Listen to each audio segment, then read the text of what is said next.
delivering smiles all around the professional careers. Reach us to reach them. HiQE Campus NEET Crash 2026 Revision Attack. எங்க teachers உங்க டைம்ல India ரேட்ல உடனே join பண்ணுங்க. வெறும் ரூபாய் 4720 மட்டுமே. சமீபத்தில் இந்தியா டுடே சி ஓட்டு எடுத்த கருத்து கணிப்பில் இன்னைக்கு மக்களவை தேர்தல் வந்தாலும் திமுக கூட்டணி 45% வாக்குகளை பெற்று கிட்டத்தட்ட 37 இடங்களை பெறும் அப்படின்னு காமிக்குது. அப்படின்னா கிட்டத்தட்ட கடந்த முறை பெற்றதை போலவே சட்டப்பேரவை தேர்தலில் 170 இடங்களை பெறக்கூடிய வாய்ப்பு இருக்கிறதா திமுக? இப்போ அந்த ரெண்டு சர்வேயும் கரெக்டா சொன்னவங்க மூட் ஆஃப் தி நேஷன்ல இன்னைக்கு சொல்லியிருக்கிறாங்க. 45 விழுக்காடு மு.க. ஸ்டாலின் சொன்னதுமே காங்கிரஸ் பேரத்தை டக்குனி முடிக்க பார்க்கறான். பிரேமலதா அம்மையார் டக்குன்னு ஸ்டாலின்கிட்ட ஃப்ரீஸ் பண்ண பார்க்கறாங்க. கூட்டணி உடனே முடிக்கணும்னு பார்க்கறாங்க. மோடி 350 நம்ம வர்றோம், தமிழ்நாடு தேராது, இங்க சர்வ வல்லமை பொருந்திய நம்மளை எதிர்த்து கொஞ்சம் விளையாடுறவனு அடிச்சு நொறுக்கணுங்கிற முடிவு எடுக்கிறாரு. யார் அது? விஜய். ஸோ நமக்கு பிடிக்குது பிடிக்கலங்கிறது வேற. யதார்த்த உண்மை ஸ்டாலின் 45 விழுக்காடு எடுப்பாருங்கிறதா. உங்க கரண்ட் பில் ஏறிட்டே போகுதா? கவலை விடுங்க. 100% ஈஸி கிரேட் காப்பர்ல தயாரிக்கப்பட்ட லெவிட் வயர்ஸ் அண்ட் கேபிள்ஸை பயன்படுத்தி உங்க கரண்ட் பில்லை மிச்சப்படுத்துங்க. என்றென்றும் நம்பிக்கையுடன் லெவிட் கேபிள்ஸ் அண்ட் வயர்ஸ். வணக்கம் ஆகாயம் நண்பர்களே. வரும் தேர்தலில் திமுக பெரும்பான்மை பெறுமா? நிறைய தொகுதிகளை அந்த கூட்டணி பெறக்கூடிய வாய்ப்பு இருக்கிறதா? கருத்து கணிப்புகள் எதை கூறுகின்றன? இதை பற்றி பேசுவதற்காக அரசியல் விமர்சகர் திரு ரவீந்திரன் துரைசாமி நம்முடன் நினைக்கிறார். வணக்கம் திரு ரவீந்திரன். வணக்கம் நஜேந்திரன் சார்.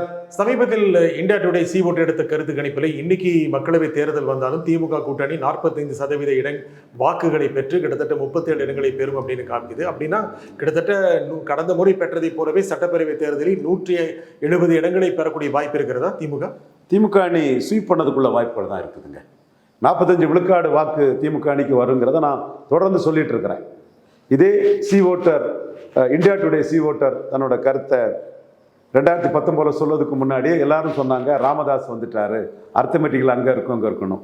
வட தமிழகத்தில் போலரைசேஷனில் 20 தொகுதியை ஸ்டாலின் அடிப்பாருன்னு நான் வெளிப்படையாக அந்த கருத்தை முன் வச்சேன். சி ஓட்டரும் அதே என்டால்ஸ் பண்ணி திமுக அணி ஸ்வீப் பண்ணுதுன்னு சொன்னாங்க. அதே மாதிரி ஸ்வீப் பண்ணாங்க. அடுத்தபடியாக 2024 சி ஓட்டரும் நான் 48 விழுக்காடு வாக்கு ஸ்டாலின் தலைமைக்கு வரும், அவர் தலைமைக்கு வரும்னு சொன்னேன். அதில் 47 விழுக்காடு வரும்னு சி ஓட்டர் சொன்னாங்க. 47 வந்துட்டு என்னை விட அக்யூரேட்டாக அதில் பண்ணிட்டாங்க. 48 அளந்து பார்க்காண்டாம், ரெண்டு பேருமே கரெக்டாக பண்ணியிருக்கோம்.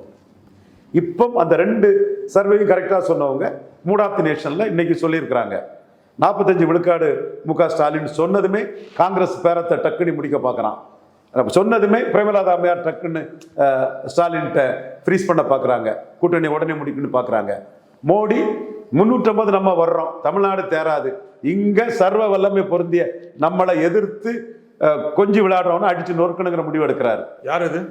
விஜய்.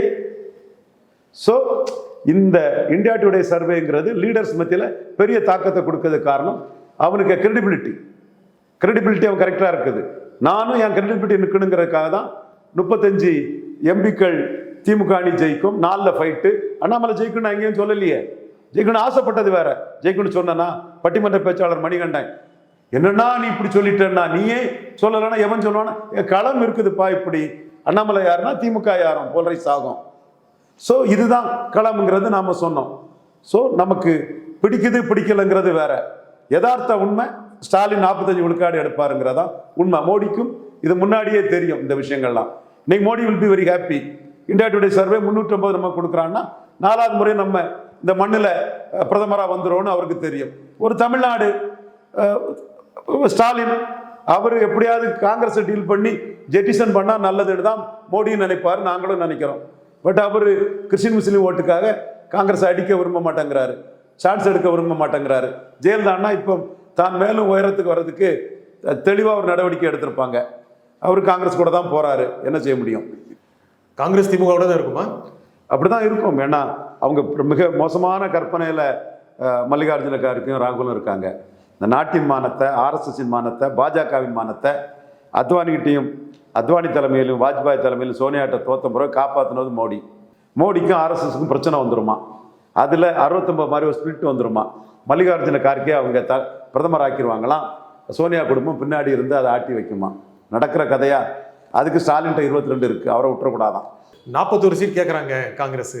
இல்லை ஆட்சியில் பங்கு கேட்குறாங்க. இது வந்து கிட்டத்தட்ட நிர்பந்தமா, இதனால கூட்டணி உடையக்கூடிய வாய்ப்பு இருக்கா? காங்கிரஸ் தனியாக போக வாய்ப்பு இருக்கா? உடையக்கூடிய வாய்ப்பு இல்லை. உடைஞ்சா அதை விட எங்களுக்கு வாய்ப்பே எதுவுமே இல்லை மோடிக்கு. காங்கிரஸ் திமுக அணி உடையணுமா? உடைஞ்சா மோடிக்கு நல்லதுன்னு மோடி நினைக்கிறார். அது உடையதுக்குள்ள வாய்ப்பு இல்லை. நம்ம ப்ராக்டிக்கலாக பேசுவோம். ரெண்டு பேரும் தொடர்ந்து ஜெயித்துட்டு இருக்காங்கனால ஒன்றா தான் போவாங்க. ஆனால் கடந்த முறை இருந்த அளவுக்கு 2021 2024 இருந்த அளவுக்கு இந்த அணி அந்த அளவுக்கான வாக்கு சதவீதத்தை பெற வாய்ப்பு இருக்கா? அந்த அளவுக்கு இடங்களை பெற வாய்ப்பு இருக்கா? அணி இன்னும் பெரிதாகிறதுக்கும் வாய்ப்பு இருக்குது. கனிமொழி அம்மையார்னு சொல்கிறது மாதிரி தேமுதிக 8+1 வரை அவங்க ஆஃபர் பண்ணதாட்டு I heard it from horse's mouth துல்லியமாக தெரியுது. 8 சட்டப்பேரவை இடங்கள், ஒரு ராஜ்யசபா. ஆமாம், பிரேமலதா அம்மையார் ரெட்டை இலக்கத்தில் கேட்குறாங்க. ரெட்டை இலக்கத்தில் 10 ரெட்டை இலக்கம் தான், 99 ரெட்டை இலக்கம் தான். ரெட்டை இலக்கத்தில் அவங்க கேட்குறாங்க. அது பேச்சுவார்த்தை அதில் எழுபறியில் இருக்குது. முடிஞ்சிடும் தான் நினைக்கிறேன். ஏன்னா ஸ்டாலின் கொடுக்குறது எம்பி போஸ்ட்டு எம்எல்ஏ போஸ்ட்டுங்கிற லெவலில் இருக்குது. ஃபஸ்ட்டில் தேமுதிகவை முடிச்சுட்டாங்கன்னா திரும்ப காங்கிரஸ் அவங்க முடிக்கிறதுக்கு அது இலகுவாக தான் இருக்கும். ஆனால் காங்கிரஸ் விட்டு கொடுக்குமா? இந்த தடவை ஆட்சியில் பங்கு வேணும்னு சொல்கிறாங்களே. ஆட்சியில் பங்குங்கிற அளவு கொடுக்க மாட்டாங்க. பட் சீட்டில் காங்கிரஸ் கொஞ்சம் ஏறி வாங்கிடுவாங்க மாதிரி தான் ட்ரெண்டு தெரியுது. ஏன்னா கனிமொழி தான் போய் பார்த்துருக்காங்க, அவங்க இறங்கி வரல. அதை பார்க்கும்போது திமுக ஒரு 4-5 சீட்டு காங்கிரஸுக்கு அதிகம் கொடுப்பாங்க போல தான் தெரியுது. விஜயை காட்டி ஒரு பேரத்தை காங்கிரஸ் பண்ணிட்டாப்புல. விஜய் காங்கிரஸ் பேரத்தை ஏற்றிட்டாப்புல. டிடிவியும் ரஜினிகாந்தும் காங்கிரஸ் பேரத்தை ஏற்றினாங்க. திருநாக்கரசு அண்ணன் ரஜினிகாந்தை பயன்படுத்தி 10 சீட்டு வாங்கிட்டார். அண்ணன் திருநாக்கரசு அண்ணன் பார்த்த பார்வை தான் இந்த 10 சீட்டு அல்லது 4.3% போன கட்சிக்கு அது தகுதியாக 5 சீட்டில் காலி பண்ணி விட்டுருக்கணும். ரஜினிகாந்தை காட்டி திருநாக்கரசு அண்ணன் வாங்கிட்டார். இப்போ விஜயை காட்டி அசம்பிளியில் சீட்டை உயர்த்துறாங்க. ஆனால் ஒரு 30 சீட் 45 சீட் கிடைக்க வாய்ப்பு இருக்கா? 30-35 கிடைக்க வாய்ப்பு இருக்கா? அது நான் இப்போ ஜோசியத்துக்கு போகலை, எனக்கு பிடிக்காத ஒரு விஷயம். பட் நடக்கும் போல தெரியுது. நம்ம அதுக்காக என்ன சொல்ல, நமக்கு பிடிக்குது பிடிக்கலைங்கிறதான் வேற. காங்கிரஸுக்கு விஜயால ஒரு பார்கெனிங் வந்துட்டு அதை ஸ்டாலின் அக்செப்ட் பண்ணிட்டாரு. கை நம்மளை விட்டு போகாதுன்னு உதயநிதி சொல்லும் போதே அந்த பார்கெனிங் காங்கிரஸுக்கு வந்துட்டுன்னு நமக்கு புரிஞ்சு போச்சு. என்ன பார்கெனிங்னு பார்ப்போம். ஆனால் நான் கேட்டது வந்து கடந்த முறை இருந்த அளவுக்கு அதே அளவுக்கான வாக்கு சதவீதம் இந்த அணிக்கு இருக்கா? அந்த அளவுக்கு இடங்கள் வெல்ல வாய்ப்பு இருக்கா? 45% அவங்க எடுத்துருவாங்கன்னு நான் சொல்கிறேன்னா கிறிஸ்டின் முஸ்லீம் கன்சால்டேட் ஆவாங்க. மோடி 3வது முறை பிரமிஸ்டா அது 240 வந்தனால 4வது முறை அடிச்சிடலாங்கிற எண்ணத்தில் அவங்க இது பண்ணுவாங்க. உங்கள் ஊரை வச்ச ஒன்று மோடி வரலங்க, அது வேற விஷயம். பட் நீங்கள் இப்படி தான் நினைப்பீங்க. 1. 2வது பாமகவுக்கு எதிராக சகோதரர் தொல் திருமா அந்த ஷெட்யூல் காஸ்ட் பீப்புள் கன்சால்டேட் ஆவாங்க. அதை சீமான் உடைக்க முயற்சி பண்ணுறாரு, கன்சால்டேட் ஆவாங்க. அடுத்து சீமானால் புறமொழியாளர்கள் ஸ்டாலின்ட்ட கன்சால்டேட் ஆவாங்க. இது யாருமே அரசியல் அரங்கத்தில் பார்க்கல. அது புறமொழியாளர்களோட உணர்வு வந்து சீமானுக்கு எதிராக இருக்குது. சீமானும் அருந்ததியர் பிரியாரிட்டி ரெசர்வேஷனை நிறைய இடத்துல பேசிட்டாரு. பரையர் தேவேந்திரகுல வேளாளருக்காக பேசும்போது அருந்ததியர் பிரியாரிட்டி ரெசர்வேஷனை அடைஞ்ச அருந்ததியர் சமூகம் கலைஞரை தெய்வமாக வணங்குறாங்க. ஸ்டாலினும் 2009 அருந்ததியர்களுக்கு எவ்வளவு உயர்வுங்கிறத தெளிவாக ஓடிட்டு காட்டுறாரு. அது ஈரோடு கிழக்கு எலெக்ஷன்லையும் கன்சால்டேட் ஆனாங்க. 2024 மக்களவையிலையும் அருந்ததியர்கள் ஸ்டாலின் பக்கம் வந்தாங்க. ப்ளஸ் ஜிடி நாயுடு பாலம் இதில் அருந்ததியர்களை ஒட்டி பிற தெலுங்கு மற்ற லிங்குஸ்டிக் மைனாரிட்டி பீப்புளையும் ஸ்டாலின் கன்சால்டேட் பண்ணுறாரு. ஸோ 3 கன்சால்டேஷன் ஸ்டாலினுக்கு இருக்குது. பரையர் கன்சால்டேஷன், கிறிஸ்டின் முஸ்லீம் கன்சால்டேஷன், பிறமொழியாளர் கன்சால்டேஷன். அது சீமானுக்கு ஃபேக்டர் வந்து அந்த புறமொழியாளர் கன்சால்டேஷனை பெரியார் மண்ணா பெரியாரே மண்ணான்னு சொல்லும்போது அதை எடப்பாடி களத்துக்குள்ளே வந்து எதிர்கொள்ளலை, நடிகர் விஜய் எதிர்கொள்ளலை. அவங்களும் பெரியாரை தான் சொல்கிறாங்க. பட் களத்துக்குள்ளே பெரியாருக்காக நின்று அதை எதிர்கொண்டது முக ஸ்டாலின். ஆளுங்கட்சி அதிகார பலம் அது ஒரு காரணம். அந்த இடத்துக்குள்ளே 3 கன்சால்டேஷன் திராவிட முன்னேற்ற கழகத்தை தூக்கி விடுது. ஸோ இந்த கன்சால்டேஷன் அளவை பொறுத்து அவங்களோட வாக்கு வங்கியின் அளவு இருக்கும். இந்த சமயத்தில் எடப்பாடி பழனிசாமியும் முதல்வராவது உறுதி அப்படின்னு நம்புறாரு. சாத்தியமா? அது நம்புறதுல தப்பு இல்லையா? நம்பிக்கை தானே, அதில் என்ன தப்பு இருக்குது? சாத்தியமா? சாத்திய குறைவுகள் நிறைய இருக்குது. ஏன் குறைவு நிறைய இருக்குது? ஏன்னா அவருக்கு எதிர்ப்புகள் நிறைய இருக்குது. ஸ்டாலின் இசைவேளாளர், காஸ்ட் நியூட்ரல். அவர் 2 ஜாதி கட்சியாட்டு இருக்கிறாரு. ஓபிஎஸ்ஸை நீக்கினதுலே அந்த கட்சியின் தன்மையை மாறிட்டு 33 விழுக்காடு இருந்த கட்சி ஓபிஎஸ்ஸை நீக்கினதுல 20 விழுக்காடுக்கு போயிட்டு டிடிவி வந்தாரு. டிடிவி என்ன வராரு? அவர் ஆர்கே நகரில் வெற்றி வீரராட்டு வராரா? 5.5% டிடிவி வராரா? 2.5% டிடிவி வராரா? என்டிஏ விட்டு 1% கீழே எடுத்து என்டிஏ விட்டு வெளியேறி மோடியால் கதவு அடைக்கப்பட்ட அவர் எடப்பாடியை கடுமையாக விமர்சிச்சுக்கிட்டு, அதாவது ஒரு தேர்தலுக்கும் மறு தேர்தலுக்குள்ள இடைவெளி அல்ல, தேர்தலுக்கு புறவே விமர்சித்துக்கிட்டு தாவேக்காவுக்கும் திமுகவுக்கும் போட்டின்னு சொல்லிக்கிட்டு மோடி அடைச்ச கதவை அமித்ஷா திறந்து விட்டுருக்கிறாரு. எவ்வளவுக்குள்ள டைலூட் ஆகி பலகீனப்பட்டு வராரு. டிடிவி வருதுன்னா லாபமா லாபம் இல்லையா? யார் வர்றதும் லாபம் தான், அதுல ஒன்றும் மாற்றம் நான் சொல்ல மாட்டேன், லாபம் தான். எவ்வளவு லாபம் சொல்லி இப்போ நீங்க சொன்னதால கேட்குறேன். முக்குலத்தூர் ஓட்டு திரு ஓபிஎஸ் போனதுக்கு அப்புறமே போயிருச்சு, கிட்டத்தட்ட 12% சொல்றீங்க நீங்க. முக்குலத்தூர் ஓட்டுன்னு அதை சொல்லலை, 13% ஓட்டுங்கிறது அந்த அதிமுகவின் தன்மையே மாறிட்டு. முக்குலத்தூர் 6% தான் அம்பாசங்கர் கமிஷன் சொல்றான். வெஸ்டர்ன் சோன்ல எடப்பாடி பழனிசாமி 50%, முக்குலத்தூர் ஓபிஎஸ் 50%ன்னா ஓபிஎஸ் அங்க வந்து முக்குலத்தூர் பிரதிநிதி அல்ல, நான் வெள்ளாள கவுண்டர்களின் உருவம் ஓபிஎஸ் அங்க. அதை அடிக்கும் போது இந்த கட்சியில நான் வெள்ளாள கவுண்டருக்கு ஒண்ணும் இல்லை, அபகரிச்சுட்டானுங்க. ஜெயலலிதாவுக்கு விசுவாசி நல்ல மனுஷர் அமைதியானவரை தூக்கி போட்டுட்டானுங்க, கிராப்பர் அப்படி எல்லாம் எனக்கு போடு, எல்லாம் எனக்கு போடு, எல்லாம் என் ஜாதிக்கு போடுன்னு ஒற்றை தலைமையா கிராப் பண்ணிட்டான், அபகரிச்சுட்டாங்கிற உணர்வு நான் வெள்ளாள கவுண்டர் மத்தியில் இருக்குது. அதுதான் 5 விழுக்காடு ஓட்டு ஸ்டாலினுக்கு வந்து மேற்கு மண்டலத்தில் உயர்ந்தது. கமலஹாசனும் ஒரு காரணம். ஸோ இந்த ஓபிஎஸ் இரட்டை தலைமை மாறி ஒற்றை தலைமைங்கிற 13 விழுக்காடு வாக்குங்கிறது எடப்பாடி ஒரு கிராப்பருங்கிறதுல பல சமூகங்கள், குறிப்பா வடபுலத்தில் உள்ள நான் வன்னியர்கள், மேற்கு புலத்தில் உள்ள நான் வெள்ளாள கவுண்டர்கள், தென்புலத்தில் உள்ள முக்குலத்தோர்கள் வந்து எடப்பாடிக்காக போனதுதான். இதுல ஓபிஎஸ் மீண்டும் அதிமுகவுக்குள்ள 10-11 வந்தாலும் எந்த எஃபெக்டும் வரப்போறதுல பெருசா. கேட்கறாரு, வர்றேன்னு சொல்றாரு, வேண்டாம்னு சொல்றாரு எடப்பாடி. வந்தா தோத்ததும் தன்னை தூக்கி போட்டுருவாருன்னு எடப்பாடி பயப்படுறாரு. அலர்ட்டா தான் இருக்கணும். One must be alert in politics. Edappadi Palaniswami அந்த விஷயத்துல அலர்ட்டா தான் இருக்கணும். தோத்ததுன்னா தோத்ததும் அப்படின்னு சொன்னீங்க, யார் தோத்ததும்? அதிமுக தோத்ததும். அதிமுக தோத்துனே முடிவு பண்ணிட்டீங்களா? தோக்கிறதுக்கு தானே வாய்ப்பு அதிகம். எப்படி நீங்க ஜெயிக்கிறதுக்கு எங்க வாய்ப்பு இருக்குது? 57-62 காமராஜ் உயரத்துல ஸ்டாலின் ஒரு கூட்டணி பலத்தோட இருக்கிறாரு. மேலும் தேமுதிகலாம் சேர்த்து கூட்டணியை மேலும் பலப்படுத்துறாரு. அவருக்கு ஒரு கடும் போட்டி கொடுக்கணும்னாலே 1-1 காமராஜுக்கு எதிராக முதறிஞர் ராஜாஜி பேரறிஞர் அண்ணா பெருந்தையும் கொண்டு வந்த மாதிரி 1-1 கொண்டு வந்தால் தான் முடியும். இதுதான் யதார்த்தம், உண்மை. இதைத்தானே நான் 19 சொல்லிட்டு இருக்கேன். அதுதான் நடந்துட்டு இருக்குது. அவன் ஆசைக்கு பலதும் விஷயமே தெரியாம பேசுவான். அதுக்கு நாம என்ன செய்ய முடியும்? பாவங்கள் பரிதாபங்கள் அல்லது ஏதோ உள்நோக்கத்தோட லாபங்கள் அடிப்படையில் பேசுவாங்க. அதுக்கு நம்ம விட்டுற வேண்டியதான். நீங்க மோடி ஆதரவாளர் இருக்கீங்க. மோடி பாஜகவோட ஒரு பிரதமராக இருக்கிறார், நாட்டின் பிரதமர், பாஜகவுடைய மூத்த தலைவர். அவர் இதெல்லாம் தெரியாமையா அதிமுகவோட கூட்டணி அமைச்சிருப்பாரு தோக்கிற கட்சிக்கு? 29 ஜெயிக்கணும். அதுக்கு 20 விழுக்காடு உள்ள ஐயா எடப்பாடி பழனிசாமி வர்றதை மனப்பூர்வமாக வரவேற்கிறோம். அவரும் பார்லிமெண்ட்ல பாடம் படிச்சுட்டாரு, பிரதமரையே முடிவு பண்ணுவாரு. ஒரு சீட்டு கூட வரல. சீமான் கிட்ட அவர் பல அடி வாங்கிட்டாரு. எந்த கருத்து கணிப்பும் சொல்லலை. புதுச்சேரியில் சீமான் 3வது வருவார், எடப்பாடி 4வது போவாருன்னு எந்த கருத்தும் கணிக்கல. கன்னியாகுமரியில் நாம் தமிழர் 3வது வருவாங்க, அது அதிமுக 4வது போகணும். அதுவும் மீனவர் சமுதாயத்தில் செல்வாக்கான தலைவர். இன்னைக்கு மத்திய அரசில் ஒரு பெரிய பதவி கூட அவர் வாங்கியிருக்கிறாரு. அந்த செல்வாக்கான தலைவர் 4வது போவார், ரெட்டையில 4வது போகும். சீமான் 3வது வருவாங்க, யாரும் கணிக்கல. அப்போ அவர் பிரைமினிஸ்டர் கேண்டிடேட் இல்லாமல், பிரைமினிஸ்டர் கேண்டிடேட் இல்லாத சீமானுக்குள்ளேயே தென் மாவட்டத்தில் 30,000 ஓட்டு கீழே போயிட்டாரு. ஸோ அவர் யதார்த்தத்தை புரிகிறாரு. 2வது இடத்தை உறுதிப்படுத்தணும்னா மோடி ஆர்டி டீம் அண்ணாமலை சீமான சிஎம் கேண்டிடேட்டா சொல்லிட்டா 18-8-26 நம்ம 20 டக்குன்னு உள்ள வராரு. மோடிக்கும் வந்து 20 விழுக்காடு உள்ள வர்றது லாபம் தான். ஸோ இன்னைக்கு ஒரு சீட்டு தான் போட்டிருக்கானாலும் கூட வர நாட்களில் இன்னும் அணியை பெருசாக்கி 29 ஏதாவது பண்ண பார்ப்பாரு. சரி, ஒரு தோக்கர் அணிக்காக நீங்க இந்த எவ்வளவு கஷ்டப்பட்டு ஒரு வருஷம் முன்னாலேயே கூட்டணி அமைக்கணும்? அரசியலில் சீமான் 1 விழுக்காடுலேருந்து 8.3 வந்திருக்கிறாரு. நம்பிக்கை தான் காரணம். சீமானும் ஜெயிப்போங்கிறத விட வாக்கு வங்கி போயிருதுன்னு அவர் வந்திருக்கிறாரு. மோடி பாஜக என்ன பொசிஷன்ல இருந்து சுதந்திரத்துக்கு பிறகு இன்னைக்கு வளர்ந்துருக்காங்கன்னா ஒவ்வொரு இடத்திலும் தங்களுக்கு என்ன வளர்ச்சி கிடைக்குதோ அதை தெளிவாக பார்ப்பாங்க. இப்போ 20 விழுக்காடு எடப்பாடி வாக்கும் இந்துத்துவ வாக்கா மடம் மாறுது. இது எதிர்காலத்தில் பாஜகவுக்கு நல்லது, ஆர்எஸ்எஸ்க்கு நல்லது. 2029 மோடிக்கு கூடுதல் ஒன்றுமே சீட்டு வரல, ஏதோ கொஞ்சம் சீட்டு வர்றதுக்கு வழிவகை பண்ணும். இந்த தேர்தல் உதவாது. இந்த தேர்தலில் இந்த வச்சுக்கிட்டு மேக்சிமம் எவ்வளோ பண்ணணுமோ அதை பண்ணணும்.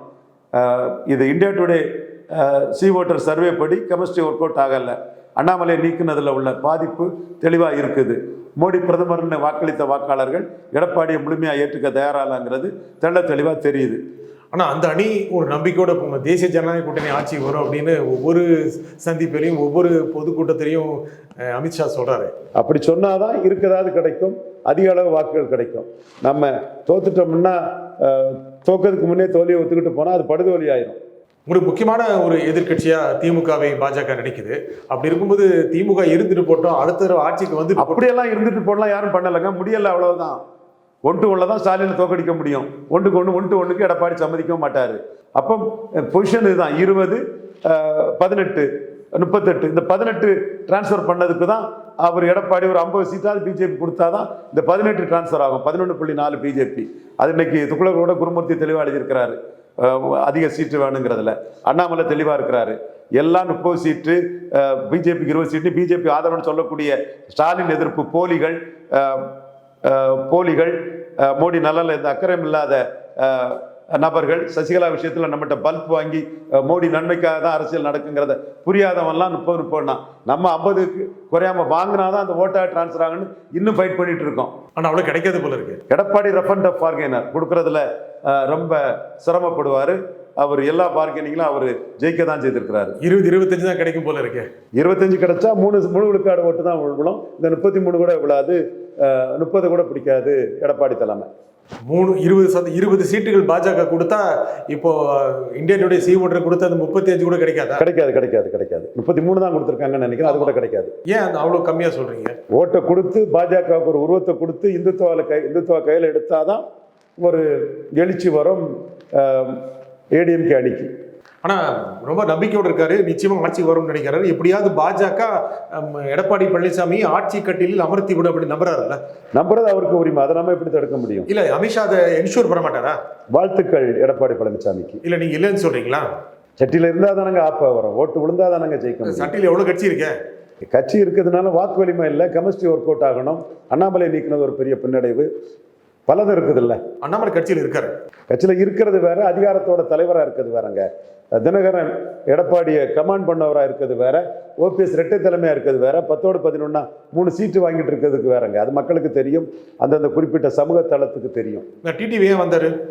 டிடிவி வந்தது ஓகே, அவர் தாவேக்காவோட போறதோட இது இந்தியா டுடே சர்வே பார்த்தா டிடிவி இங்கே வந்தது அவருக்கு ப்ளஸ்ன்னு தான் தெரியுது. அவருக்கு ஒரு எதிர்காலத்தில் நம்பிக்கை இருக்குல்ல, இந்த ஆட்சியில பங்கு கிடைக்கும், இல்ல அண்ணா திமுகவை கைப்பற்றலாம் அப்படிங்கிற எண்ணம் இருக்குல்ல? அவரு அதிமுக கைப்பற்றிட மாட்டாரு. அமமுக வேற கட்சிங்கிறனால தான் துணிஞ்சிய அவரை கூட்டணிக்குள்ள எடப்பாடியும் அலோவ் பண்ணியிருக்கிறாரு. பலம் இல்லை, வாய்ப்பு இல்லை. ஏன்னா அதிமுகங்கிறது ரெட்டலையும் தாண்டி எடப்பாடி கட்சி தான். நம்ம ஒன்று சொன்னா அதில் மாற்றி மறித்து பேசக்கூடாது. 2024 15 விழுக்காடு வரமாட்டாருன்னு, அப்போ ரெட்டலைக்கெல்லாம் வேல்யூ இல்லைன்னு தான் சொன்னேன். அவர் 20 விழுக்காடு வந்துட்டார். என் கணக்கை தாண்டி வந்த 5 விழுக்காட்டில் வன்னியர்களின் பெருந்தலைவர் ஆயிட்டார். பாமக செல்வாக்கு கலந்துட்டு சிதம்பரம், விழுப்புரம், கள்ளக்குறிச்சி, நாமக்கல், தர்மபுரியில் அவர் 3வது போனாலும் வன்னியர் ஓட்டு தான் அவருக்கு. சேலம் இங்கெல்லாம் பெரிய அளவில் நான் எதிர்பார்க்காத அளவுக்கு வன்னியர்கள் அவரை 10.5க்காக போட்டு தள்ளிட்டான். அவங்க ரெட்டலையும் இல்லை, எம்ஜிஆரும் இல்லை, ஜெயலலிதாவும் இல்லை. ஸோ அது எடப்பாடி 10.5 கொடுத்ததுக்காக உள்ள ஓட்டு. அப்போ அந்த ரெட்டலையோட இருந்தாலும் அந்த ரெட்டையில் கன்னியாகுமரியில் 4வது போகுது, விளங்கோட்டில் 4வது போகுது, திருநெல்வேலியில் டெபாசிட் இழக்குது, ராமநாதபுரத்தில் டெபாசிட் இழக்குது, தேனியில் டெபாசிட் இழக்குது, மதுரையில் 3வது போகுதுன்னா அங்கே ரெட்டலைக்கு மவுசூல்னு சொன்னால் வேற காரணங்கள் வந்துட்டு. கடந்த காலத்தின் கைதிகளாட்டு எம்ஜிஆர் ஊழல் பெருச்சாளி, மலையாளி, மேனை, அவர் ஜாதி என்னன்னு எண்ணிக்கைன்னு தெரிஞ்சிருங்கிறதுக்காக ஜாதிவாரி கணக்கெடுப்பு நடத்தாமல் முத்தரையர் யாதவர் செங்குந்தவர்களெல்லாம் அநீதி பண்ணாருன்னு எம்ஜிஆரே அடித்து ஒருத்தர் சீமான் களத்தில் வளரும் போது வீரப்பனை என்கவுண்டர் பண்ண சரின்னு எடப்பாடி சொல்லி ஓட்டு கேட்டுருவாரான்னு ஒருத்தர் என்கவுண்டர் பண்ணும்போது, இந்த ஒருத்தர் கேள்விகளை எழுப்பும் போது இந்த 20 விழுக்காடு வாக்கும் ரெட்டலையும் மீறி எடப்பாடி தலைமை கிடைச்ச வாக்கு தான், அவருக்கு லீடர்ஷிப்பு கிடைச்ச வாக்கு தான். இன்னும் பழைய இதுகளை யார் பேசினாலும் அந்த ஏரியா வைஸ் அதிமுக ஓட்டு போனதுலே எம்ஜிஆர் சென்டிமெண்ட், ஜெயலலிதா சென்டிமெண்ட் எல்லாமே டெட். கடற்கரை அழகுபடுத்து ஆஸ்திரேலியா கடற்கரையோட அழகான கடற்கரையில் சமாதியை வச்சு சுடுகாட்டாக்கி வச்சிருக்கான். தூர தூக்கி போடுன்னு ஒருத்தன் நிமிந்து பார்ச்சூன் ஃபேவர்ஸ் பிரேவ்னு வளர்ந்துட்டு இருக்கான்னா எம்ஜிஆர் ஜெயலலிதா சென்டிமெண்ட் ஓவர். இந்த நிகழ்ச்சியில் கருத்தை குறிப்பாக ரவீந்திரன் சாமி மிக்க நன்றி. மீண்டும் ஒரு நிகழ்ச்சியை சந்திப்போம். நன்றி, வணக்கம். Delivering smiles all around the professional careers. Reach us to reach them. உங்க கரண்ட் பில் ஏறிட்டே போகுதா? கவலை விடுங்க. 100% ஈஸி கிரேட் காப்பர்ல தயாரிக்கப்பட்ட லெவிட் வயர்ஸ் அண்ட் கேபிள்ஸை பயன்படுத்தி உங்க கரண்ட் பில்லை மிச்சப்படுத்துங்க. என்றென்றும் நம்பிக்கையுடன் Levit cables and wires. Hi QE campus NEET crash 2026 revision attack. எங்க டீச்சர்ஸ் உங்க டைம்ல இந்தியா ரேட்ல. உடனே ஜாயின் பண்ணுங்க. வெறும் ரூபாய் 4720 மட்டுமே.